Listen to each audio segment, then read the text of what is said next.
ప్రకటన గ్రంథం 21వ అధ్యాయం 5వ వచనాన్ని అందరం కలిసి చదువుకుందాం. ఇది మోటోలో ఉన్నదే, నేను మీకు వాక్యం చెప్తున్నాను.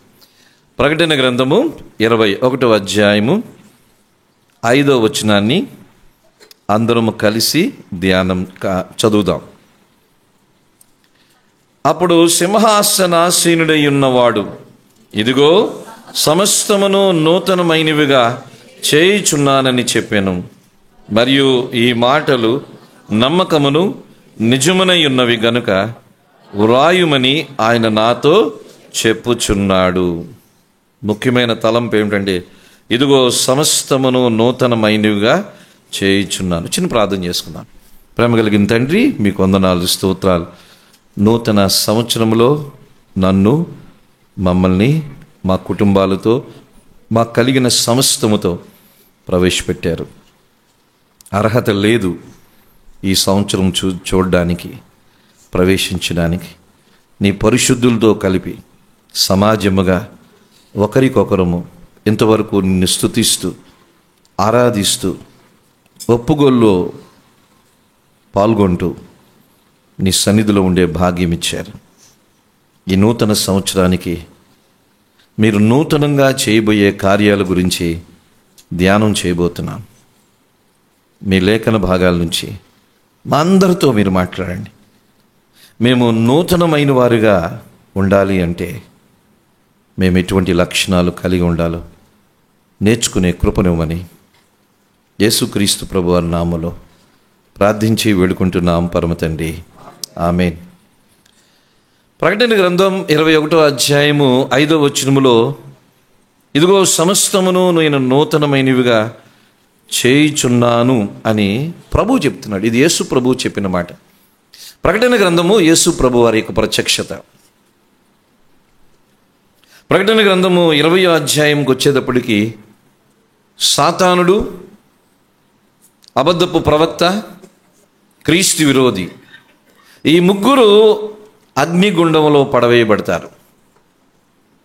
ప్రకటన గ్రంథం 19వ అధ్యాయం 21వ వచనంలో చూస్తే, కడమ వారు గుర్రం మీద కూర్చున్న వారి నోట్లో నుండి వచ్చిన ఖడ్గము చేత వధింపబడి వారి మాంసమును పక్షులన్నీ కడుపారా తినెను అని రాయబడి ఉంటుంది. 20వ వచనంలో చూస్తే అబద్ధపు ప్రవక్త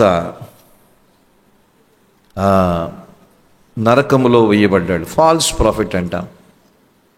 అంతేకాదు 20వ అధ్యాయం 10వ వచనంలో చూస్తే వారిని మోసపరిచిన అపవాది అగ్ని గంధకములు గల గుండములో పడవేయబడిను.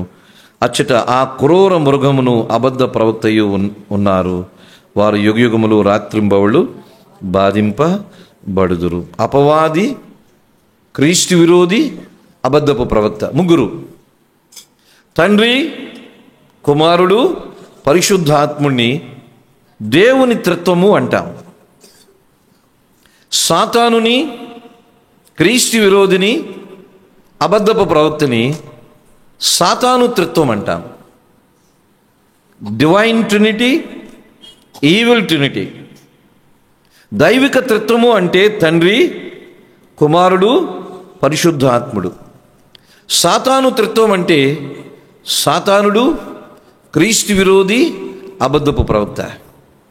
దేవుడు ఒక రోజున ఈ ముగ్గురిని అగ్నిగుండములో వేయబోతున్నాడు. ఇది భవిష్యత్తులో జరిగేది. కానీ మనం ప్రకటన గ్రంథం 20వ అధ్యాయము 10వ వచనంలోకి వచ్చేటప్పటికి అది జరిగిపోయినట్టుగా మనం చూస్తాం. ఇది భవిష్యత్తులో జరిగేది. ఇక 21వ అధ్యాయము 22వ అధ్యాయాలు ప్రకటన గ్రంథంలో ఏమిటంటే, ఇది పరలోకానికి సంబంధించిన అధ్యాయాలు. ఆదికాండం మొదటి 2 అధ్యాయాల్లో ఎటువంటి పరిస్థితులు ఉంటాయో ప్రకటన గ్రంథము 21వ అధ్యాయం 22వ అధ్యాయంలో అటువంటి పరిస్థితులే ఉంటాయి. ఆదికాండం మొదటి 2 అధ్యాయాలు పరలోకపు పరిస్థితులకి గుర్తుగా చూస్తాము. ప్రకటన గ్రంథం 21, 22 ఆ పరిస్థితుల్ని చూస్తాం. అనగా ఆదికాండం మొదటి 2 అధ్యాయాలు పాపము లేదు. అలాగే ప్రకటన గ్రంథం 21వ అధ్యాయం 22వ అధ్యాయంలో కూడా పాపము ఉండదు. పాపము లేని పరిస్థితుల్ని పరలోకపు పరిస్థితులు అని అంటాం. అయితే దేవుడు వాగ్దానం చేస్తున్నాడు. యేసు ప్రభువు ప్రత్యక్షత కాబట్టి యేసు ప్రభు తెలియజేస్తూ, ఇదిగో నేను సమస్తమును నూతనమైనవిగా చేయుచున్నానంట. అంటే ఆది కాండం 3వ అధ్యాయం నుంచి ప్రకటన గ్రంథం 20వ అధ్యాయం వరకు అన్ని పాతవి.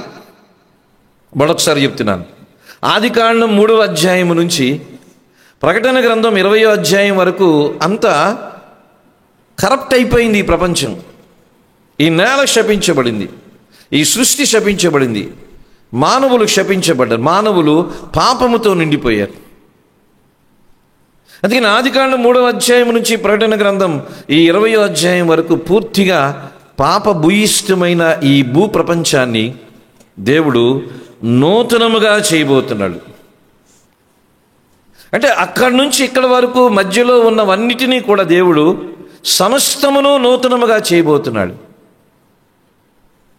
అందుకని నూతన ఆకాశం వస్తుంది, నూతన భూమి వస్తుంది, నూతన సృష్టి వస్తుంది, నూతన సంభాషణ వస్తుంది, నూతన మనుషులు ఉంటారు, నూతన పట్టణం వస్తుంది, అంతా నూతనమే. అందుకని 21వ అధ్యాయం 22వ అధ్యాయం అంతా కూడా న్యూ, అంతా కొత్తది, ఇక అన్నీ కొత్తవే. దేవుడు భవిష్యత్తులో ఇవ్వబోతున్నాడు. అయితే ఇప్పుడు యేసుక్రీస్తు ప్రభుని నమ్మిన మనము ఈ నూతనమైన వాటికి అర్హులమయ్యాం. నూతన ప్రపంచానికి అర్హుడు క్రైస్తవుడు. నూతన ఆకాశానికి, నూతన భూమికి, ఆ నూతన యెరూషలేము పట్టణానికి రక్షించబడిన ప్రతి క్రైస్తవ విశ్వాసి అర్హత పొందాడు. He is eligible to enter in to the new Jerusalem. ఎందుకంటే యేసు ప్రభుని నమ్ముకున్నాం. అయితే ఒకటి, మనము ఆ నూతన ప్రపంచంలో ఒక రోజును అడుగు పెడతాం. ఇంకా ఆ పరిస్థితులు ఇంకా రాలేదు. అయితే అడుగు పెట్టేటప్పుడు మనము ఎలా జీవించాలి? ఆ నూతన సమస్తాన్ని నూతనంగా చేయబోతున్న ఆయన మనము నూతనముగా మనము కూడా సిద్ధపడాలి. ఆయన చేస్తున్నాడు, మనము కూడా సిద్ధపడాలి. సిద్ధపడడానికి మనము చేయవలసినవి 3 కార్యాలు ఉన్నాయి. ఆ 3 కార్యాలని కూడా కొలస్సీలకు రాసిన పత్రిక ఆ 2, 3, 4 అధ్యాయాల్లో నుంచి కొంత క్లుప్తంగా నేను మీకు వివరిస్తాను. తర్వాత బలలో పాల్గొంటాను. ఆయన సమస్తమును నూతనమైనవిగా చేయబోతున్నాడు. God is ready to make everything new, but we must also be ready. మనము కూడా దానికి సిద్ధపడాలి. దేవుడు ఏది బలవంతంగా చేసేవాడు కాదు. అయితే మనము కూడా సమస్తము నూతనమైనదిగా మార్చబడుతూ ఉండాలి.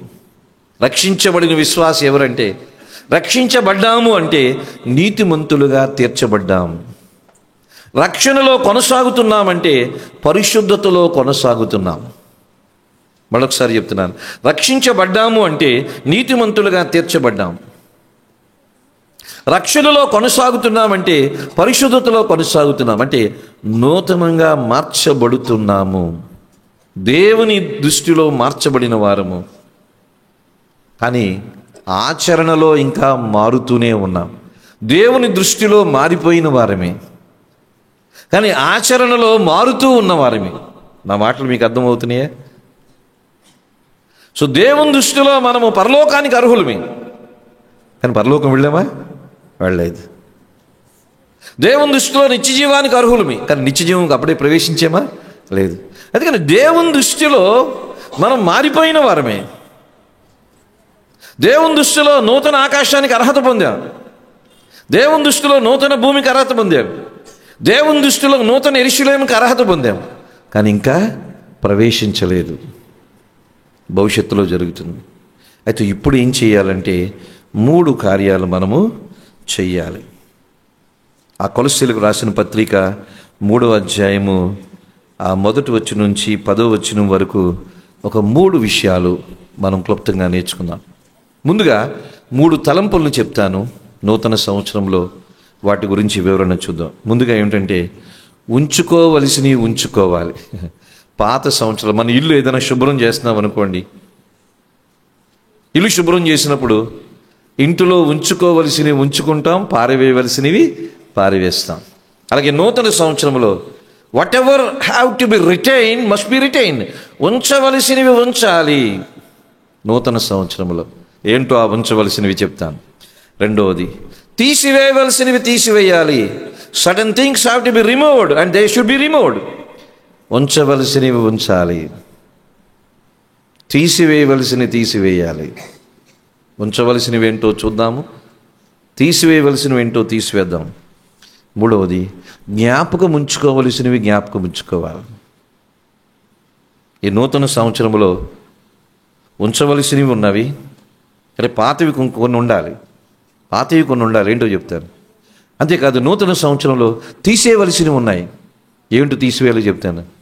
అంతేకాదు నూతన సంవత్సరంలో జ్ఞాపకం ఉంచుకోవలసినవి ఉన్నాయి, జ్ఞాపకం ఉంచుకోవాలి. సో ఉంచుకోవలసినవి, తీసివేయవలసినవి, జ్ఞాపకం ఉంచుకోవలసినవి. ఇంగ్లీష్లో ఏమని ఉంటుందంటే things to be retain, things to be removed, things to be remembered. Things to be retain, things to be removed, things to be remembered. ఉంచుకోవలసినవి, తీసివేయవలసినవి, జ్ఞాపకం ఉంచుకోవలసినవి. మొట్టమొదటిది ఏంటి ఉంచుకోవాలి? 3వ అధ్యాయము మొదటి 2 వచనాలను మనం చూద్దాం.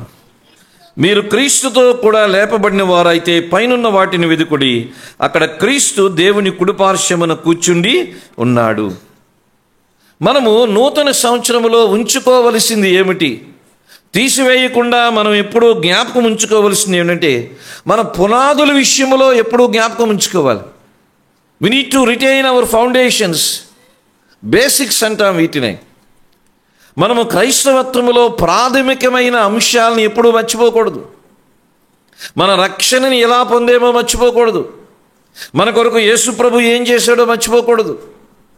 మన పాపాలని ఏ విధంగా ఆయన క్షమించాడో మర్చిపోకూడదు. మన విశ్వాసం గురించి మర్చిపోకూడదు.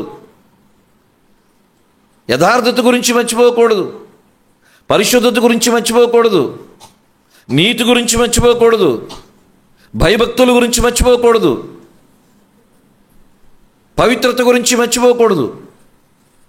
అందుకని హెబ్రీయులకు రాసిన పత్రిక 6వ అధ్యాయంలో మనం చూసినట్లయితే 2వ వచనములో క్రీస్తును గూర్చిన మూలోపదేశములు మాని మీరు సంపూర్ణ మొగటకు సాగిపోండి అంటాడు.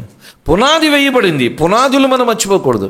వి need to remember always, retain always. మన పునాదులను మర్చిపోకూడదు. ఏంటి క్రైస్తవత్వానికి పునాదులు ఏమిటి? చూడండి, హెబ్రీయులకు రాసిన పత్రిక 6వ అధ్యాయంలో పునాదులను ఎప్పుడు మనం జ్ఞాపకం ఉంచుకోవాలి. ఏంటి పునాదులు అంటే, కాబట్టి నిర్జీవ క్రియలను విడిచి మారు మనసు. పునాదులు 6 ఉంటాయి ఇక్కడ.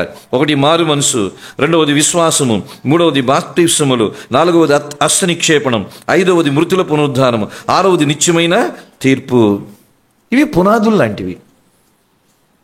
ప్రతి క్రైస్తవ విశ్వాసి ఈ పునాదుల మీద కట్టబడతాడు. మరి మీ క్రైస్తవ్యం ఈ పునాదుల మీద కట్టబడిందా? ఈ రోజున చాలామంది క్రైస్తవులు పునాదులు లేని క్రైస్తవులుగా ఉంటున్నారు. మన పునాదుల్లో ఈ రాళ్ళు ఉండాలి. ఏంటి మొదటి రాయి? మారు మనసు అనే రాయి ఉందా? మన పునాదుల్లో విశ్వాసం అనే రాయి ఉందా? మన పునాదుల్లో బాప్తిస్మములు, బాప్తిస్మం వేరే, బాప్తిస్మములు వేరే. అంటే బాప్తిస్మం అంటే మన నీటి బాప్తిస్మే గుర్తొస్తుంది. బైబిల్లో 6 రకాలైన బాప్తీసాలు ఉన్నాయి. అది ఇప్పుడు చెప్పను నేను. బాప్తిస్మములు అంటే పరిశుద్ధాత్మ బాప్తీసము, నీటి బాప్తీసము, క్రీస్తులోనికి బాప్తీసము, ఇవన్నీ ఉంటాయి. బాప్తీసము గురించి, హస్త నిక్షేపణము, మృతుల పునరుద్ధానము, నిత్యమైన తీర్పు అంటే తీర్పు ఉందని, ఇవన్నీ పునాదులు లాంటివి. ఇది ప్రతి క్రైస్తవ విశ్వాసి నేర్చుకోవలసిన అంశాలు. స్కూల్కి వెళ్ళగానే ఐలు నేర్పిస్తారు, ఏబిసిలు నేర్పిస్తారు. అలాగే క్రైస్తవత్వంలో మొట్టమొదటిగా నేర్చుకోవాల్సింది ఏంటంటే మారు మనసు అంటే ఏమిటి, విశ్వాసం అంటే ఏమిటి, బాప్తీసం అంటే ఏమిటి, తీర్పు అంటే ఏమిటి, హస్త నిక్షేపణం అంటే ఏమిటి, మృతుల పునరుద్ధానం అంటే ఏమిటి, రిజరక్షన్ అంటే ఏమిటి. క్రైస్తవులు యేసుప్రభుని నమ్మిన వాళ్ళకి పునరుద్ధానం ఉంది, యేసుప్రభుని నమ్మని వాళ్ళకి తీర్పు ఉంది. యేసుప్రభుని నమ్మిన వాళ్ళకి హస్త నిక్షేపణ అంటాం. ఏదో సంఘములో ఒక పరిచర్య కొరకు పెద్దలు వాళ్ళని హస్త నిక్షేపణ చేస్తారు. హస్త నిక్షేపణ చేయడం అంటే సంఘములో ఒక పని కొరకు ప్రత్యేకించుట, separating them for a separate ministry అంటాం. సంఘంలో ఏదో ఒక బాధ్యత కలిగి ఉండడం, హస్తనిక్షేపణ. రక్షించబడిన ప్రతి విశ్వాసి ఈ మారు మనసు విషయంలో మర్చిపోకూడదు, విశ్వాసాన్ని మర్చిపోకూడదు, ఆ బాప్తిస్మం అనే దాని గురించి మర్చిపోకూడదు, సంఘంలో ఒక బాధ్యత ఉందని మర్చిపోకూడదు. రక్షించబడిన ప్రతి విశ్వాసికి పునరుద్ధానం ఉందని మర్చిపోకూడదు. రక్షించబడిన ప్రతి విశ్వాసి తీర్పులోనికి రాడు, రక్షణ లేని వారికి తీర్పు ఉంటుంది. ఇవన్నీ పునాదులు లాంటివి. పునాదులే లోపం ఉంటే పునాదుల మీద కట్టబడే బిల్డింగ్ మీద కూడా చాలా లోపము ఉంటుంది. అందుకని మనం ఎప్పుడూ మర్చిపోకూడదు. సంవత్సరాలు గతిస్తూ ఉన్నాయి. 2023 అయిపోయింది, 24 వచ్చింది, 24 అయిపోతుంది, 25 వస్తుంది, 25 అయిపోతుంది, 26 వస్తుంది. మనం వద్దన్నా కావాలనుకున్న సంవత్సరాలు మారుతూనే ఉంటాయి, క్యాలెండర్లు మారుతూనే ఉంటాయి. That is not in our hands. కానీ పునాదులు మర్చిపోకూడదు. మారు మనసు విషయంలో ఎప్పుడు తేడా రాకూడదు. ఎప్పుడు మనము మారు మనసు విషయంలో ఎప్పుడు పశ్చాత్తాపం చెందుతూనే ఉంటాం. Confession is a continuous process అంటాం. ఎప్పుడు మనం మన పాపముల విషయంలో పశ్చాత్తాపం చెందుతూనే ఉంటాం. రెండవది, విశ్వాసం విషయంలో బాగా ఉండాలి. నేను ఒకప్పుడు విశ్వాసం అంటే కుదరదు. ఈరోజు విశ్వాసిగా ఉన్నామా? Are you a Christian today? ఒకప్పుడు మనం విశ్వాసులమే, కానీ ఇప్పుడు విశ్వాసులుగా ఉన్నామా? మన విశ్వాసంలో స్థిరంగా ఉన్నామా? 2 కొరింథీ 13:5 ప్రకారం మీ విశ్వాసం సరైందో కాదో మీరు పరీక్షించి పరిశోధించుకోండి, మీరు భ్రష్టులు కాకుండానట్లు అని రాయబడి ఉంటుంది. మన విశ్వాసాన్ని చెక్ చేసుకోవాలి. ఎప్పటికప్పుడు మనం పశ్చాత్తాపం చెందుతూ ఉండాలి. ఇవన్నీ పునాదులు లాంటివి. అందుకని నూతన సంవత్సరంలో ప్రవేశిస్తున్న మనము పునాదుల విషయంలో ఎప్పుడు రాజీ పడకూడదు, పునాదులను విస్మరించకూడదు. పునాదులు ఎప్పుడు బలంగానే ఉండాలి. ఈ బిల్డింగ్ కట్టారంటే దీనికి పునాదులు ఉన్నాయి. బిల్డింగ్ అయిపోయిన తర్వాత పునాదులు ఎవరైనా తవ్వుకుంటారా? పునాదులు తవ్వుకుంటే ఈ బిల్డింగ్ ఏమైపోతుంది? కొలాప్స్ అయిపోతుంది. పునాదులు బలంగా ఉంటేనే బిల్డింగ్ స్థిరంగా ఉంటుంది. అందుకని పునాదుల విషయంలో ఎప్పుడు మనం బలంగానే ఉండాలి. కానీ చాలా వరకు క్రైస్తవత్వంలో పునాదులు బలంగా లేకపోవడం ద్వారా ఆ పునాదు మీద కట్టబడే ఆ భక్తి అనే భవంతి చాలా బలహీనంగానే ఉంటుంది. చాలామంది భక్తిలో బలహీనంగా ఉంటారు. ఎందుకంటే వాళ్ళ పునాదుల్లో ఈ రాళ్ళు లేవు, ఈ 6 రాళ్ళు లేవు. మీరు క్రీస్తుతో కూడా లేపబడిన వారైతే అంటే అర్థం ఏంటో చెప్పమంటారా? మీరు క్రీస్తుతో కూడా లేపబడిన వారైతే అంటే ప్రశ్న ఏమిటి? మనం లేపబడ్డాం కదా. రక్షించబడిన ప్రతి విశ్వాసి, చాలా జాగ్రత్తగా వినండి, రక్షించబడిన ప్రతి విశ్వాసి క్రీస్తుతో పాటు సిలువ వేయబడ్డా లేదా? వేయబడ్డాడు. రక్షించబడిన ప్రతి విశ్వాసి క్రీస్తుతో పాటు సమాధి చేయబడ్డా లేదా? సమాధి చేయబడ్డాడు. రక్షించబడిన ప్రతి విశ్వాసి క్రీస్తుతో పాటు పునరుద్ధానం చెందాడా లేదా? క్రీస్తు శిలువ మరణ పునరుద్ధానాల అనుభవమే ప్రతి విశ్వాసంలో ఉంటాయి. రోమాపత్రిక 6వ అధ్యాయంలో ఇవన్నీ చూస్తారు. యేసు ప్రభు 2000 సంవత్సరాల క్రితం శిలువలో మరణించాడు, సమాధి చేయబడ్డాడు, పునరుద్ధానం చెందాడు. మనం ఆ రోజున లేము. కానీ విశ్వాసము ద్వారా ఇదిగో ఆయనతో పాటు నేను మృతి పొందాను, నేను ఆయనతో పాటు సమాధి చేయబడ్డాను, ఆయనతో పాటు తిరిగి లేచాను అని విశ్వాసము ద్వారా ఏం చేస్తున్నాము? నమ్ముతున్నాం. By faith we believe in his cross and death, burial and resurrection అంట. విశ్వాసము ద్వారా ఆయన మరణ, ఆయన సమాధి, ఆయన పునరుద్ధానములో ఉన్నామని మనం నమ్ముతాం విశ్వాసము ద్వారా. అందుకని క్రైస్తవులు ఎవరంటే యేసుతో పాటు సిలువ వేయబడి ఉన్నవాళ్ళు. గలతీ పత్రిక 2:20 అంటాడు పౌలు, నేను క్రీస్తుతో పాటు సిలువ వేయబడి ఉన్నాను. అది యేసుప్రభు సిలువ వేయబడినప్పుడు పౌలు ఎక్కడున్నాడు? మత ఛాందస్వాదిగా ఉన్నాడు, పౌలు లేడు. కానీ ఎందుకంటున్నాడు ఆ మాట అంటే యేసుప్రభు మన కొరకు చనిపోయాడు. దాని అర్థం ఏంటంటే ఆయన సిలువలో మరణిస్తున్నప్పుడు మనము ఆయనతో కూడా మరణించాము, లేక మన పాపముల కొరకు ఆయన మరణించాడు, మనం ఆయనతో పాటు ఉన్నాం, ఆయనతో పాటు సమాధి చేయబడ్డాం, ఆయనతో పాటు తిరిగి లేచాం. ఇది విశ్వాసం ద్వారా ఈ 3 కార్యాలు నమ్ముతాం. మీకు అర్థమైందని భావిస్తున్నాను. మీరు క్రీస్తు కావున మీరు క్రీస్తుతో కూడా లేపబడిన వారైతే అంటే దాని అర్థం ఏంటంటే లేపబడిన వారైతే అంటే అర్థం ఏంటంటే లేపబడ్డాము. ఆయన శిలువ, భూస్థాపన, పునరుద్ధాన స్థితుల్లో మనం అనుభవం కలిగి ఉన్నాం. ఇది పునాది. ఇది మర్చిపోకూడదు. పునాది మర్చిపోకూడదు. అందుకని క్రైస్తవ జీవితంలో భక్తి అనే పునాదులు ఎప్పుడూ మర్చిపోకూడదు స్నేహితులారా. ఒక క్రైస్తవ విశ్వాసి ఎవరంటే ఎప్పుడూ మారు మనసు అనుభవంలోనే ఉంటాడు, ఎప్పుడూ పశ్చాత్తాపం చెందుతూనే ఉంటాడు. ఒక క్రైస్తవ విశ్వాసి ఎవరంటే ఎప్పుడూ విశ్వాసంలో కొనసాగుతూనే ఉంటాడు. ఒక క్రైస్తవ విశ్వాసి ఎవరంటే ఎప్పుడు ఆ బాప్తిస్మములు అనుభవంలోనే జీవిస్తాడు. ఒక క్రైస్తవ విశ్వాసం ఎవరంటే హస్త నిక్షేపణ, సంఘములో ఏదో ఒక బాధ్యతను కలిగి ఉంటూనే ఉంటాడు. ఒక క్రైస్తవ విశ్వాసం ఎవరంటే ఆ నిత్యమైన తీర్పు ఉంది, యేసు ప్రభు ద్వారా తీర్పు నుంచి విడిపించబడ్డాను కృతజ్ఞత కలిగి ఉంటాడు. క్రైస్తవ విశ్వాసి పునాదులను మర్చిపోయేవాడు కాదు, పునాదులను నిత్యము జ్ఞాపకం ఉంచుకునేవాడు. We need to retain about our foundations. మన పునాదులను మనం మర్చిపోకూడదు, పునాదులను మర్చిపోకూడదు.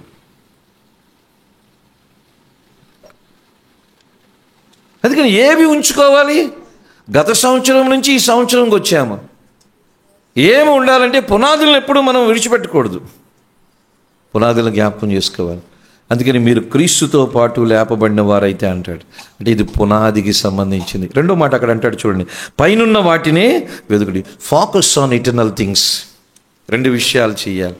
ఈ రెండు విషయాలు ఎన్ని సంవత్సరాలు మారుతున్నా, ఎన్ని క్యాలెండర్లు మారుతున్నా, ఈ రెండు మన విషయంలో మారకూడదు. ఏంటంటే పునాదుల్ని మర్చిపోకూడదు, పరలోకం మీద దృష్టిని మర్చిపోకూడదు. Focus on heaven, eternal things. పునాదుల్ని మర్చిపోవద్దు, పరలోకం మీద దృష్టిని మర్చిపోకూడదు. ఒక క్రైస్తవ విశ్వాసి యొక్క గమ్యస్థానం పరలోకం. జాగ్రత్త వినండి, క్రైస్తవ విశ్వాసికి గమ్యస్థానం చర్చ్ బిల్డింగ్ కాదు, చర్చ్ బిల్డింగ్ కాదు. క్రైస్తవ విశ్వాసి యొక్క గమ్యస్థానం పరలోకం, ఒక రోజున నిత్యత్వంలో ప్రవేశించడం. అందుకని పైనున్న వాటి మీదే వాటినే వెదుకుడి, అక్కడ క్రీస్తు దేవుని కుడిపార్శ్వమున కూర్చుని ఉన్నాడు. పైనున్న వాటి మీదే కానీ భూ సంబంధమైన వాటి మీద మనస్సు పెట్టుకొనకుడి. ఎలయనగా మనం క్రీస్తుతో పాటు మృతి పొందాము. పునాదులు, పరలోకము, ఈ రెండు ఎప్పుడూ మనము జ్ఞాపకం ఉంచుకుంటూనే ఉండాలి. మన దృష్టి పరలోకపు వాటి మీద ఉండాలి. ఇటర్నల్ పర్స్పెక్టివ్ అంటాం, నిత్యత్వం మీద దృష్టి ఉండాలి. క్రైస్తవులకి చాలా వరకు ఏమైపోయిందంటే సంవత్సరాలు గతిస్తూ ఉన్నాయి. ఏదో 31వ తారీఖున వస్తాము, మందిరంలో గడుపుతాము, 1st తారీఖున వస్తాము, హ్యాపీ న్యూ ఇయర్ చెప్పుకుంటాము. మళ్ళీ జనవరి 2వ తారీఖు నుంచి మామూలు అయిపోతుంది, అంతా మళ్ళీ మామూలు అయిపోతుంది. భక్తి అంతా 25వ తారీఖున ప్రదర్శిస్తాము, లేక భక్తి అంతా డిసెంబర్ నెలలో ప్రదర్శిస్తాము, లేక భక్తి అంతా కూడా డిసెంబర్ 31ని ప్రదర్శిస్తాము, లేక భక్తి అంతా కూడా జనవరి 1ని ప్రదర్శిస్తాము. అబ్బో గొప్ప క్రైస్తవులుగా ఉంటాం. ఇక ఆ తర్వాత మళ్ళీ లోకంలో కలిసిపోతాం. అలా ఉండకూడదు. దినాలకు సంబంధం లేదు, నెలకి సంబంధం లేదు, క్యాలెండర్లో పేజీకి సంబంధం లేదు. చాలాసార్లు మీకు జ్ఞాపకం చేస్తూ ఉంటాను, డిసెంబర్ 31 నిన్న అయిపోయింది, ఇప్పుడు జనవరి 1. ఏంటి తేడా? ఇక్కడే ఉన్నాం కదా, నిన్న ఇక్కడే ఉన్నాం, ఇప్పుడు ఇక్కడే ఉన్నాం. నిన్న నేను ఇక్కడే ఉన్నాను, ఇప్పుడు మీరు అదే కుర్చీలో కూర్చున్నారు. నిన్నటికి ఈ రోజుకి తేడా లేదు, క్యాలెండర్లో పేజీ మారింది. నిన్న డిసెంబర్ 31, ఇప్పుడు జనవరి 1. ఇది మనలో ఏం మార్పు ఇచ్చేసింది? మానసికంగా ఏదో 1st తారీఖు వచ్చింది, నిన్న మానసికంగా 31లో ఉన్నాం. అంతేకాని మనలో ఏమైనా మార్పు వచ్చేసిందా? మన రంగు మారిపోయిందా? మన పర్సనాలిటీ మారిపోయిందా? మన ఆస్తిపాస్తులు ఏమైనా మారిపోయినాయా? మన స్థితిగతులు మారిపోయినాయా? ఏమీ లేదు, అలాగే ఉన్నాం.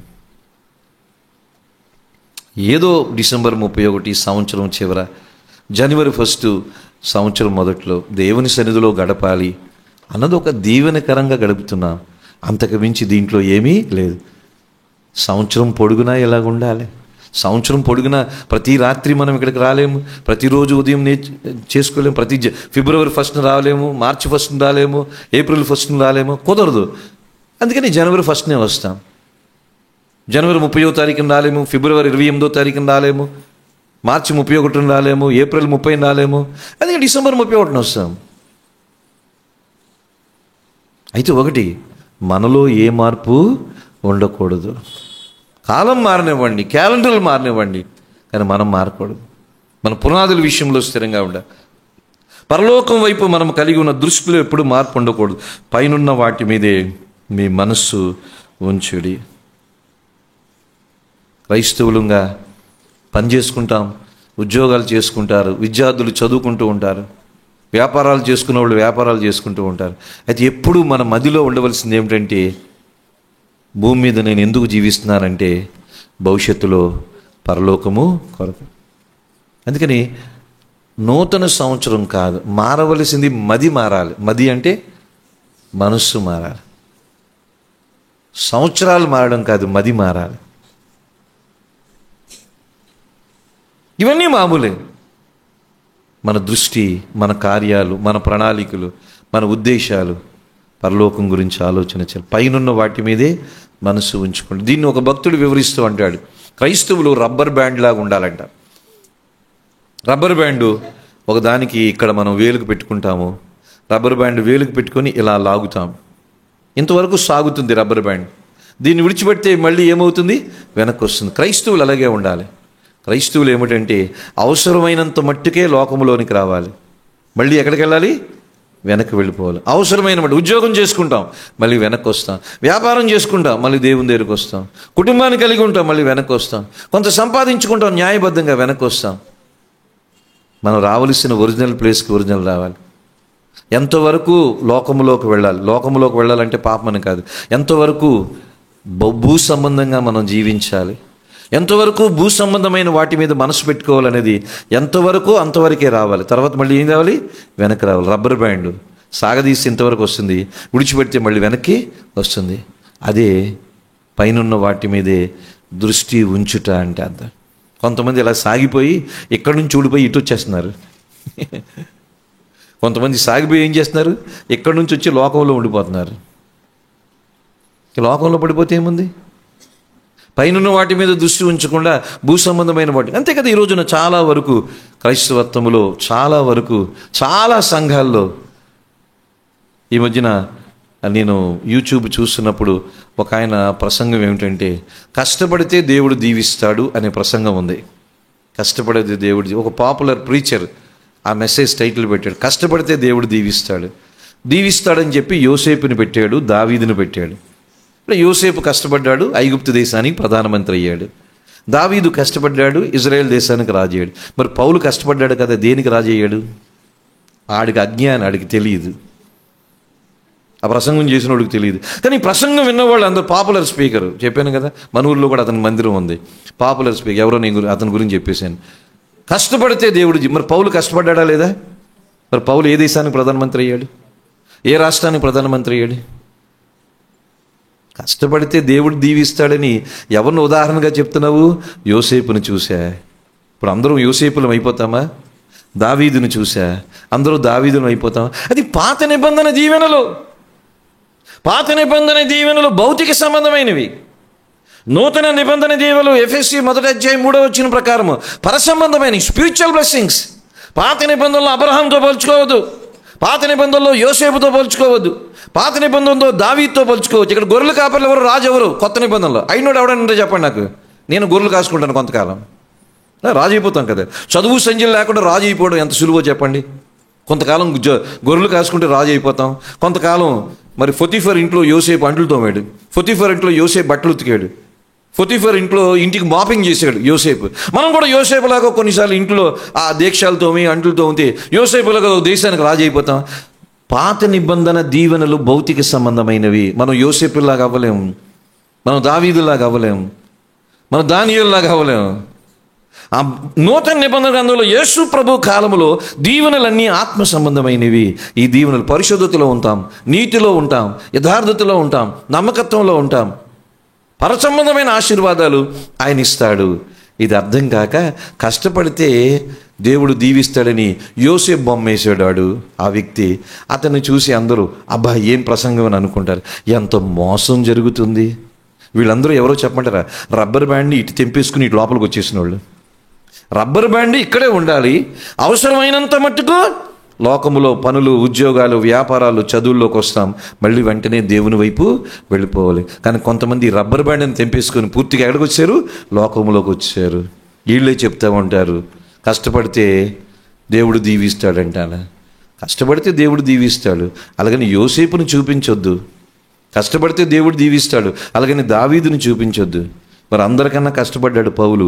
మరి పౌలుకి ఏమైనా రాజరికం వచ్చిందా? సొంత ఇల్లే లేదు.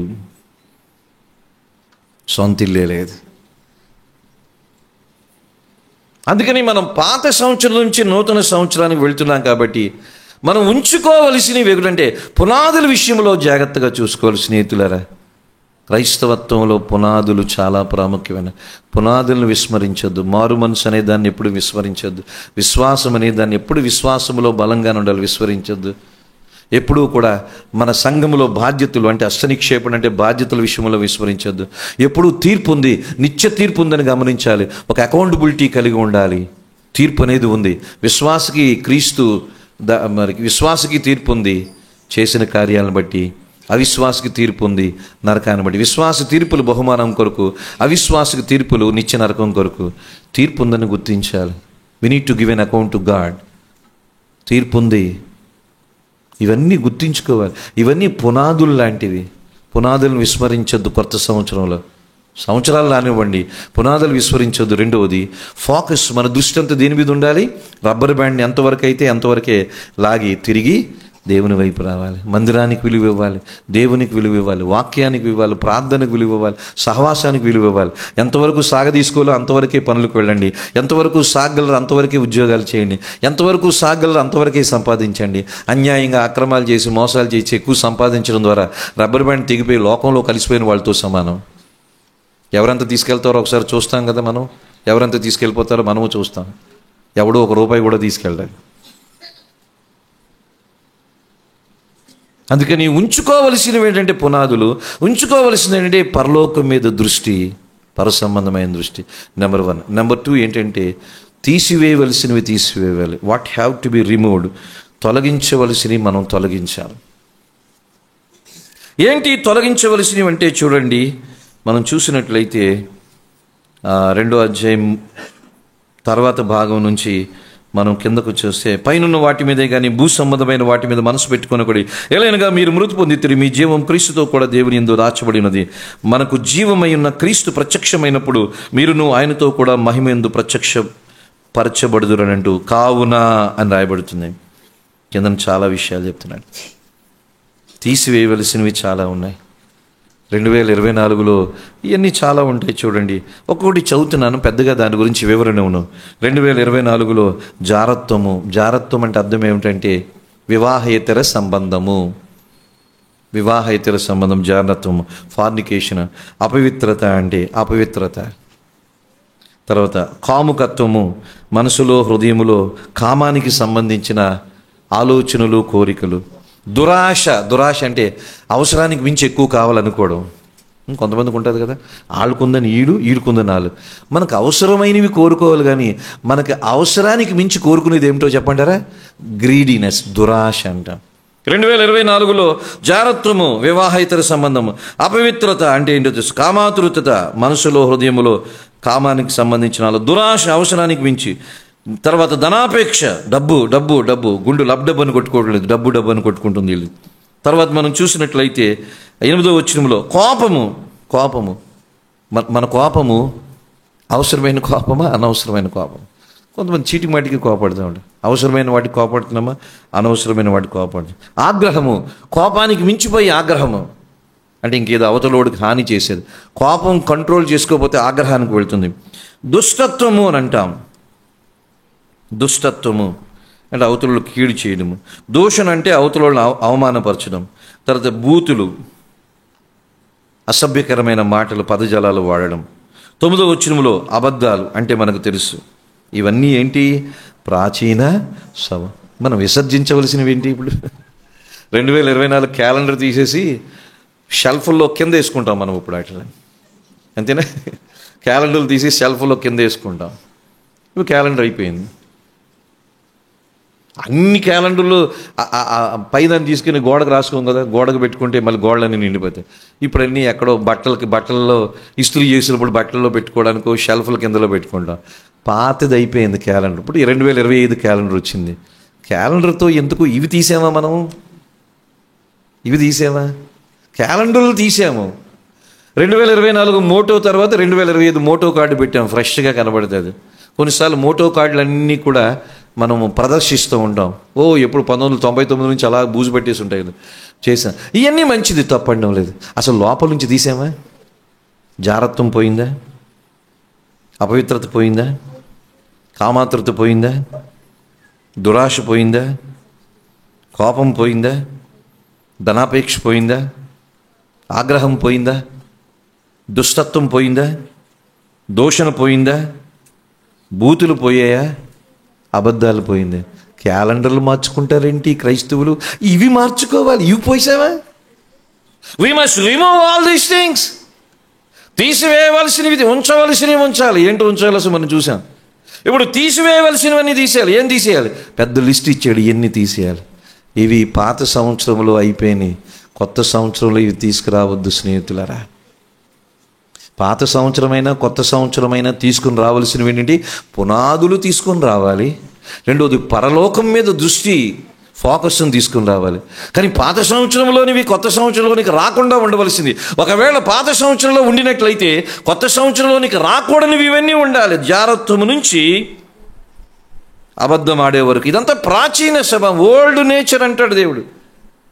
ఇవి ఉండకూడనివి. ఇదిగో దేవుడు సమస్తమని నూతనంగా చేశాడు. నూతనంగా చేయడు. ఈ దేవుడు ఎలా చేస్తాడు? నూతనంగా చేయడం అంటే అర్థం ఏంటి? వీటన్నిటిలో దేవుడు మార్పునిస్తాడు. జారత్వం నుంచి విడిపిస్తాడు, అపవిత్రత నుంచి విడిపిస్తాడు, కామాతురత నుంచి విడిపిస్తాడు, దురాశ నుంచి, ధనాపేక్ష నుంచి విడిపిస్తాడు, కోపము నుంచి, ఆగ్రహము నుంచి, దుష్టత్వము నుంచి విడిపిస్తాడు, దోషం నుంచి, బూతుల నుంచి, అబద్ధాల నుంచి విడిపిస్తాడు. అప్పుడే ఇదిగో దేవుడు సమస్తమును నూతనంగా చేసినట్టు లెక్క. ఆయన చేయడానికి సిద్ధపడుతున్నాడు. మనము చేయడానికి మనం ఇష్టపడుతున్నామా? అందుకని స్నేహితులను దయచేసి అర్థం చేసుకోండి. క్రైస్తవులుగా మనము న్యూ ఇయర్ అంటే ఏదో క్యాలెండర్లు మార్చడము, ఇప్పుడు వాగ్దానాలు తీసుకోవడానికి మనం రెడీ అవుతున్నాము. కానీ మన అంతరంగంలో ఏమైనా మార్పు రావాలి. ఇవి ఉండకూడదు. ఒకవేళ 2024 సంవత్సరంలో ఇప్పుడు నేను చెప్పిన లిస్ట్ అంతా ఉందనుకుందాం, 2025లో ప్రభువా లేకుండా చెయ్యండి అని ప్రార్థన చేయాలి. నేను అబద్ధాలు ఆడకుండా చేయను. అబద్ధాలు అలవాటు అయిపోయింది. ఇప్పుడే వస్తానంటాడు, 2వ రోజు వరకు కనబడ్డు. చర్చికి 9కి వస్తానంటాడు, 10 గంటల వరకు రారు. పచ్చి అబద్ధం కదా ఇది. అబద్ధమా కాదా? అంటే అబద్ధాలు అంటే పెద్ద అబద్ధాలు, చిన్న అబద్ధాలు ఉన్నాయా? వస్తానన్నప్పుడు రాకపోవడం అబద్ధం. ఇక అబద్ధం అంటే ఇంకోటి ఏమీ లేదు, అబద్ధమే. ధనాపేక్ష, దురాశ అంటే చెప్పాను కదా, అవసరానికి మించి కోరుకోడు. మనకి ఎంత అవసరమో అదే కోరుకుందాం స్నేహితులారా. నా అవసరతలు వేరే, మీ అవసరతలు వేరే. మీ అవసరతలు నావి కాదు, నా అవసరతలు మీవి కాదు. నన్ను మీరు పోల్చుకోవద్దు, మిమ్మల్ని నేను పోల్చుకోను. ఎవరిది వాళ్ళదే. Don't compare with anybody. నేను ముఖేష్ అంబానీతో పోల్చుకుంటే ఎప్పుడైనా జీవితంలో అవ్వగలనా? అవ్వలేను. పోల్చుకోవడం వరకు అనారోగ్యం వస్తుంది. ఎవరి అవసరతలు వారివి.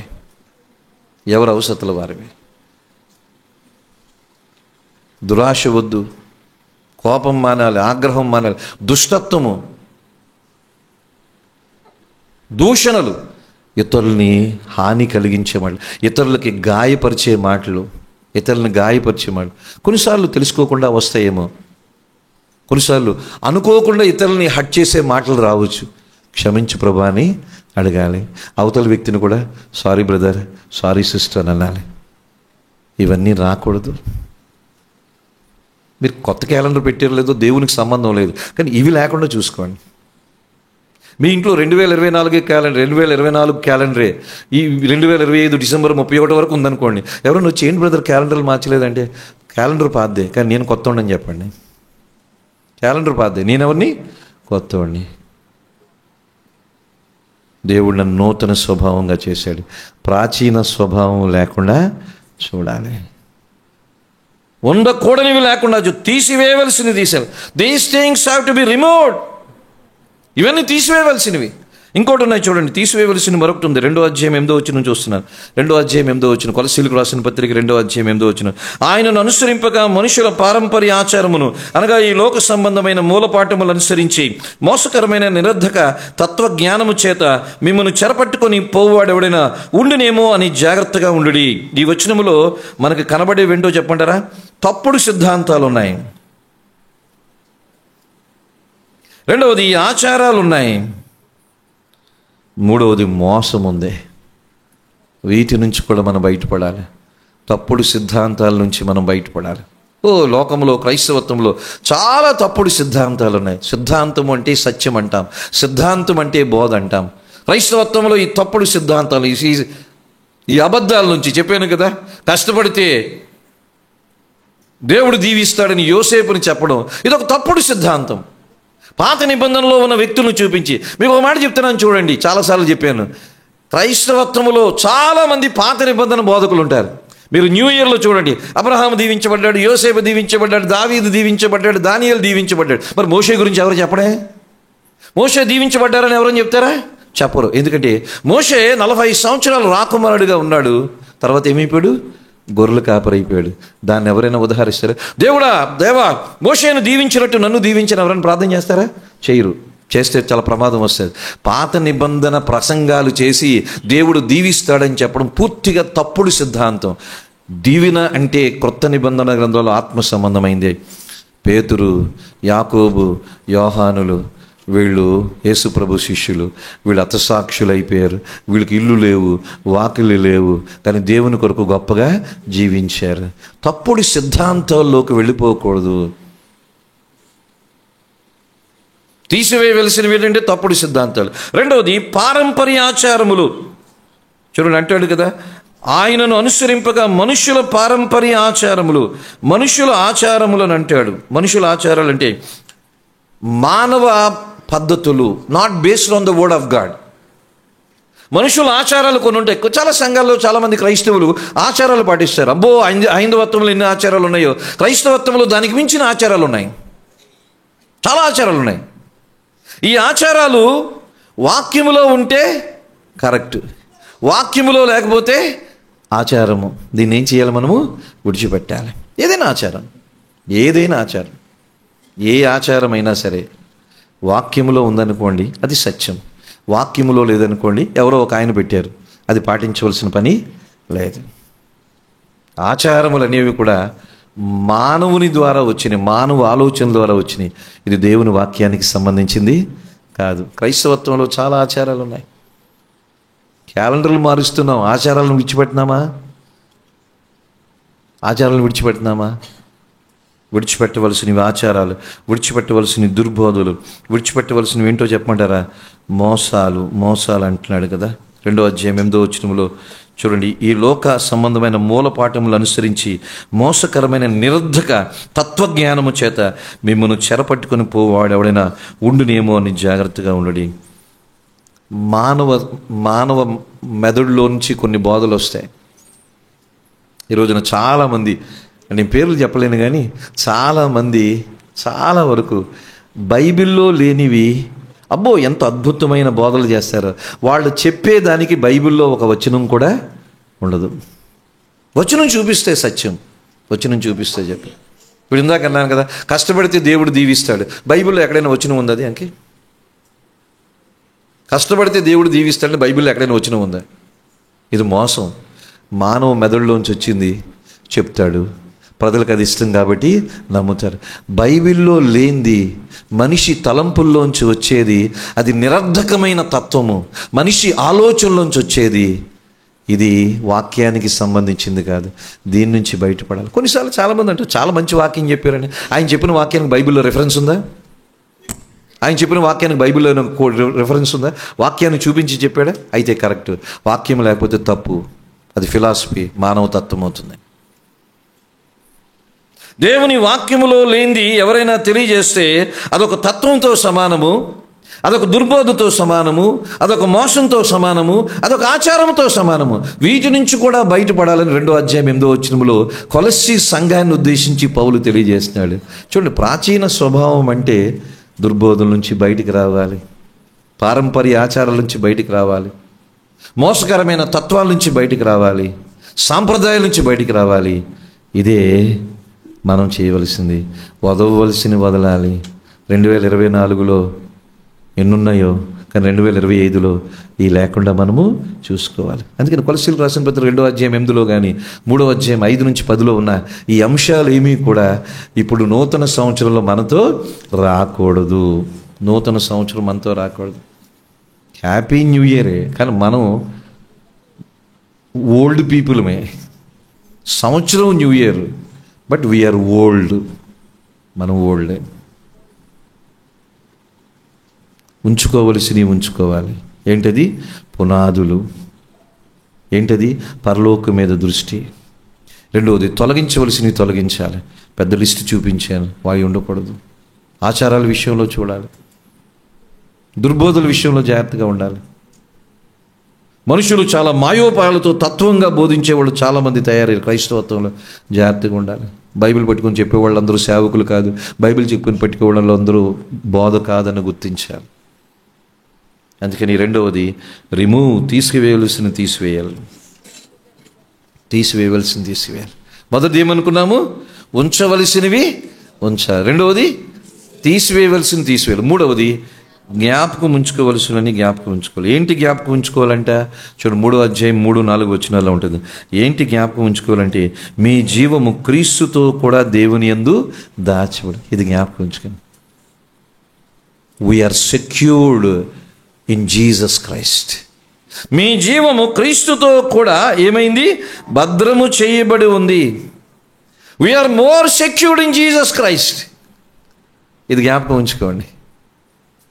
మీ జీవము లేకపోతే మనము క్రీస్తుతో కూడా దేవుని యందు దాచబడిన. జీవము అంటే అర్థము భౌతిక జీవమైన, జీవము అంటే అర్థము మన ఆత్మీయ జీవితమైన. ఎవరిలో భద్రం చేయబడింది? దేవునిలో భద్రత. మన భద్రత ఎవరిలో ఉంది? యేసులో ఉంది. మన భక్తి ఎవరిలో ఉందంటే యేసులో ఉంది. స్నేహితులు అర్థం చేసుకోండి. మనం జ్ఞాపకం చేసుకోవాల్సిందంటే మన భక్తికి ఆధారము దేవుడు అంటే వాక్యం.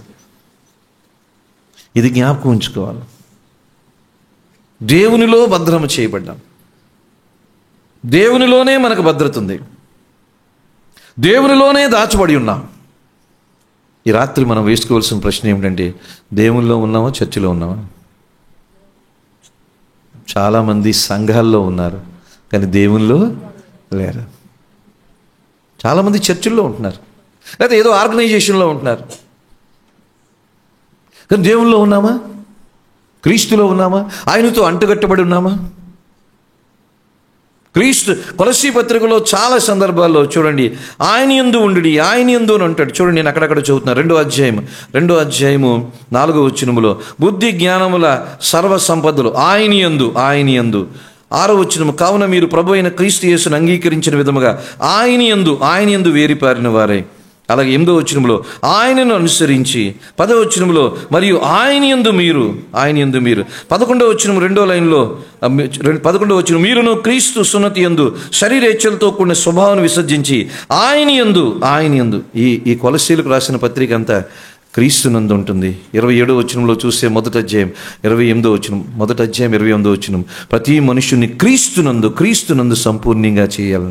పౌలు యొక్క ఉద్దేశం ఏంటంటే, అందరూ ఎవరిలో ఉండాలంటే చాలా జాగ్రత్త వినండి. అందరూ దేంట్లో ఉండాలి? చర్చిలోనా, క్రీస్తులోనా? ముందు క్రీస్తులో ఉండాలి, తర్వాత చర్చిలో ఉండాలి. క్రీస్తులో లేకుండా చర్చిలో ఉన్న ఉపయోగం లేదు.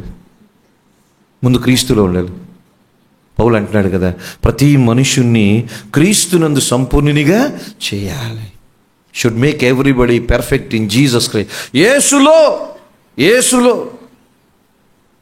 అందుకని మనం జ్ఞాపకం చేసుకోవాల్సింది ఏంటంటే, యేసులో ఉన్నామా? ఉంటే మంచిది. చర్చిలో ఉన్నామా? ఒక మాట చెప్తాను, భయం కలిగించే మాట చెప్తాను. ఏ చర్చి ఎవరిని పరలోకాన్ని తీసుకెళ్దాం? అదేంటండి అలాగంటారండి? యేసు ప్రభులో ఉంటే వెళ్తాం. యేసు ప్రభులో లేకపోతే ఏ చర్చిలో ఉన్నా ఒకటే, నరకానికి వెళ్తాం. యేసు ప్రభులో లేకుండా ఏ చర్చిలో ఉన్నా నరకమే. యేసు ప్రభులో ఉంటే, సత్యమైన సంఘంలో ఉంటే పరలోకానికి వెళ్తాం. ఈ రాత్రి మనం వేసుకోవాల్సిన ప్రశ్న ఏమిటంటే, యేసు ప్రభులో ఉన్నామా, కేవలం చర్చ్ గోయింగ్ లాగా ఉన్నా?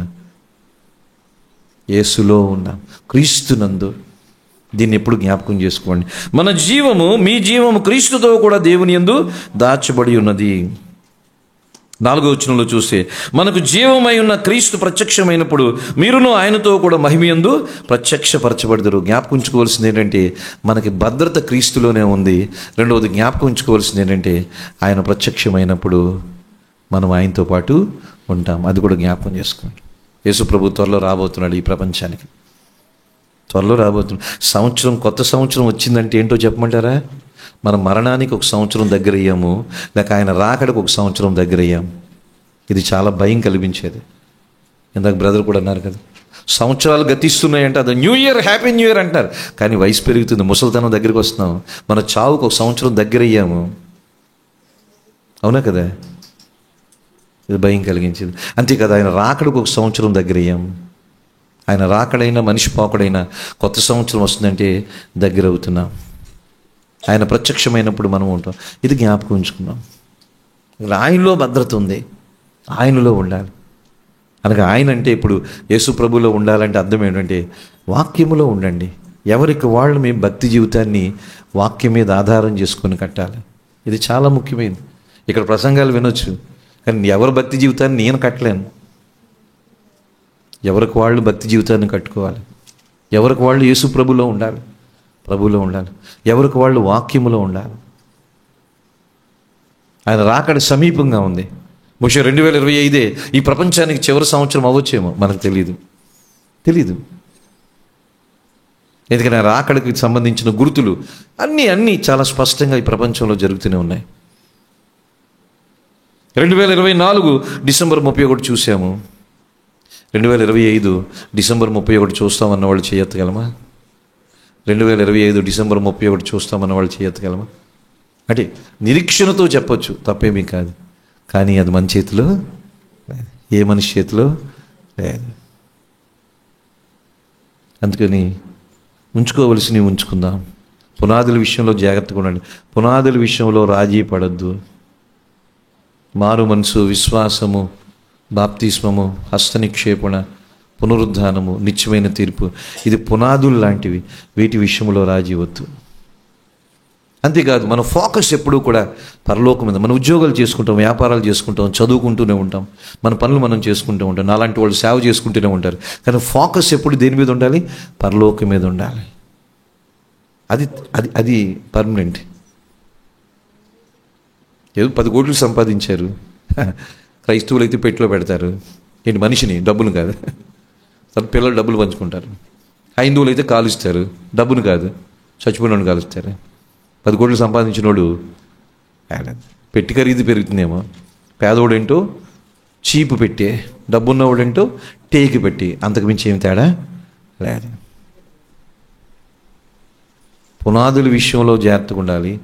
పరలోకం వైపు దృష్టి చూసే విషయంలో కూడా పరసంబంధమైన వెతకాలి. మందిరానికి విలువ 2024 సంవత్సరంలో మందిరానికి వీళ్ళు ఎంతమంది విలువ ఇచ్చారు? ఒక సండే కూడా మిస్ అవ్వకుండా చర్చకు వచ్చిన వాళ్ళు ఎంతమంది ఉన్నారు? అత్యవసర పరిస్థితుల్లో మానకూడదని నేను అనడం లేదు. కొన్ని అవాంతరీయన పరిస్థితులు వస్తాయి, కొన్ని అనారోగ్య పరిస్థితులు వస్తాయి. అప్పుడు తప్పనిసరిగా మాట. 2024లో చర్చ మానేసిన వాళ్ళు, ఊరికినే చర్చ మానేసిన వాళ్ళు ఎలాగున్నారు? ఊరికినే చర్చ మానేసిన వాళ్ళు. 2024లో సంఘ కార్యక్రమాల్లో నిబద్ధతతో ఎంతో ఆసక్తితో పనిచేసిన వాళ్ళు ఎంతమంది ఉన్నారు? 2024లో సంఘ క్షేమం కొరకు నా కానుకలను ధారాళంగా ఇచ్చానని అన్నవాళ్ళు ఎంతమంది ఉన్నారు? నా కానుకలను ధారాళంగా ఇచ్చాను అన్నవాళ్ళు ఎంతమంది? ఎప్పుడు డబ్బుల గురించి ఇక్కడ మాట్లాడలేదు కదా. 2024లో నమ్మకంగా ఇక్కడ కానుకలు వేసిన వాళ్ళు, దశంభాగం లేదు కానీ కనీసం దశంభాగం వేసిన వాళ్ళు ఎంతమంది ఉన్నారు? 2024లో దశంభాగం ఇవ్వమని కొత్త నిబంధన గ్రంథంలో లేదు, కనీసం వేసిన వాళ్ళు ఎంతమంది ఉన్నారు? మలాకీ గ్రంథం ప్రకారం అయితే వాళ్ళు దొంగలు అన్నాడు. సరే, కొత్త నిబంధనలో దశంభాగం అవసరం లేదు. 5% అయినా వచ్చు, 15% అయినా, 20%. 2024లో నమ్మకంగా సంఘ పరిచర్యలో ఉన్న వాళ్ళు ఎంతమంది ఉన్నారు? నమ్మకంగా సహవాసానికి ప్రోత్సహించిన వాళ్ళు ఎంతమంది ఉన్నారు? నమ్మకంగా మందిరం యొక్క ప్రోత్సాహం కొరకు, ఈ పరిచర్య కొరకు కానుకలు ధారాళంగా ఇచ్చిన వాళ్ళు ఎంతమంది ఉన్నారు? దేవుడు ఉత్సాహంగా ఇవ్వమన్నాడు కదా, ధారాళంగా ఇవ్వమన్నాడు కదా. ఎంతమంది ఉన్నారు? ఇక్కడ ఎప్పుడు డబ్బుల గురించి మాట్లాడాం. ఉన్నా లేకపోయినా ఎవరో ఒకరు పూడ్చేవాళ్ళు ఉన్నారు, ఎప్పుడు అడగడం లేదు. కానీ మన బాధ్యత ఏం చేస్తాం మరి? అడగడం లేదు కానీ ఎవడో మానేసేవాళ్ళు ఉంటారా? చాలామంది ఉంటారు. ఇక్కడ అడగరు కాబట్టి ఎవరు అనేటి అడగరు. ఇవ్వాల్సిన బాధ్యత అందరికీ ఉంది. అందుకే 2024లో మందిరం విషయంలో కానీ, సమయపాలన విషయంలో కానీ, మందిర నియామక కొడుకుల విషయంలో కానీ, మందిరానికి ఇచ్చే కానుకల విషయంలో కానీ, పరిచర్య విషయంలో కానీ ఎంతవరకు మనము మన భాగాన్ని, మన బాధ్యతల్ని నిర్వహించాం? ఎంతోమంది గెస్టులుగా ఉన్నారు కదా. అలా గెస్టులుగా అంటే అలాగ వచ్చి కనిపించి వెళ్ళిపోయేవాళ్ళు ఉన్నారు కదా. కానీ 2024లో అలాగ ఉండొద్దు అని ఒక నిర్ణయం తీసుకోండి. 2025లో అలా ఉండము. ఉంచుకోవలసినవి ఉంచాలి. విడిచిపెట్టవలసినవి ఏవైతే ఉన్నాయో, జారత్వం నుంచి అబద్ధం వరకు మనం చూసాం. ఇవన్నీ విడిచిపెట్టాలి. దుర్బోధులు ఏమి విడిచిపెట్టండి. పారంపర్య ఆచారాలు ఏమైనా ఉంటే విడిచిపెట్టండి. మోసపూరితమైన తత్వబోధలు చేసేవాళ్ళు ఉంటారు. బైబిల్ మాట్లాడు, గంటసేపు మాట్లాడతారు ప్రసంగం. గుంటూరులో ఒక బ్రదర్ ఉంటాడు, బైబిల్ తెరవడు కానీ గంటసేపు ప్రసంగం చేస్తాడు. అద్భుతంగా చెప్తాడు, మంచి భాష ఉంటుంది, మధ్య మధ్యలో మంచి ఇంగ్లీష్ వర్డ్ వాడతాడు, ప్రొఫెసర్గా పిలువబడతాడు. అసలు నేను ప్రొఫెసర్ని కానీ అతను ప్రొఫెసర్గా పిలువబడతాడు. చాలామంది ఆకర్షితులు అవుతున్నారు. బైబిల్ ఉండదు, ఎక్కువ లోకపరంగానే ఉంటుంది. గంట ప్రసంగంలో 10 నిమిషాలు బైబిల్ ఉంటుంది, 45 నిమిషాలు లోకం గురించి చెప్తాడు. Popular speaker. ఆ తత్వాలకి దూరంగా ఉండండి, మోసాల నుంచి బయటపడండి. అంతేకాదు, మూడవది జ్ఞాపకం ఉంచుకోండి, మన జీవం క్రీస్తులో భద్రం చేయబడి యేసులో ఉందాం, ప్రభువులో ఉందాం, ఆయనతో అనుబంధ సహవాసం కలిగి ఉందాం. అనుదినము వాక్యాన్ని చదవండి, అనుదినము ప్రార్థన చేయండి. వాక్యము ప్రార్థన దయచేసి మిస్ అవ్వద్దు. చర్చిలో వాక్యం చెప్తున్నా ఇది సరిపోదు అనుకోవద్దు. కాదు, ఇక్కడ నేను చెప్పేది వేరే. మీకు వ్యక్తిగత సహవాసం దేవునితో ఉండాలి, అనుదినము ఈ ప్రార్థన ఉండాలి, అనుదినము వాక్య ధ్యానం మీకు ఉండాలి. అదే క్రీస్తులో ఉండడానికి మీకు సహాయం చేస్తుంది. అంతేకాదు, జ్ఞాపకం ఉంచుకోండి, ఒక రోజున ఆయన ప్రత్యక్షము కాబోతున్నాడు, ఒక రోజున రాబోతున్నాడు, చాలా త్వరగానే రాబోతున్నాడు. ఇది గొప్ప నిరీక్షణ దేవుడిస్తున్నాడు. బల్లో పాల్గొనబోతున్నాం. దయచేసి తల ఉంచుకుందాం, ప్రార్థన చేసుకుందాం, బల్లో పాల్గొంటాం. బల్లో పాల్గొందాం. దేవుడు బ్రదర్ వస్తారు, బల్లో పాల్గొందాం. ఉంచవలసినవి ఉంచాలి, తొలగించవలసినవి తొలగించాలి, జ్ఞాపకం ఉంచుకోవలసినవి జ్ఞాపకం ఉంచుకోవాలి. ఏంటో మనం క్లుప్తంగా నేర్చుకున్నాం. ఇదిగో సమస్తమును నేను నూతన పరుస్తున్నానని అంటున్నాడు. భవిష్యత్తులో నూతన ఆకాశము, నూతన భూమి. యేసు క్రీస్తు ప్రభు యందు విశ్వాసం ఉంచే వాళ్ళకి అర్హత దేవుడు ఇప్పుడే ఇచ్చేశాడు.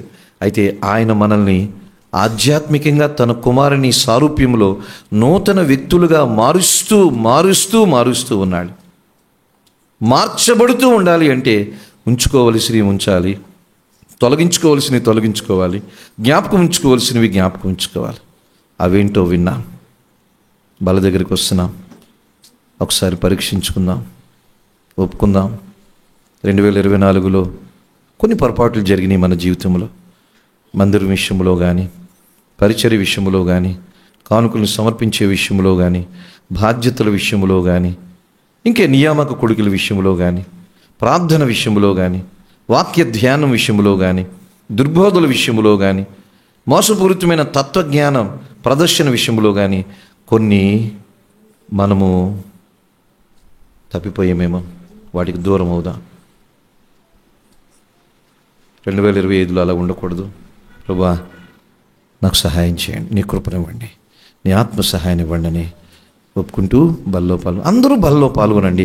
ఎవరికి రెస్ట్రిక్షన్ లేదు, అవాంతరం లేదు, అడ్డు లేదు. అయితే ఒకటి సరి చేసుకుంటూ బల్లో పాల్గొనవలసిందిగా మనమే. దేవుడు బుధరస్తారు, బల్లేస్తారు.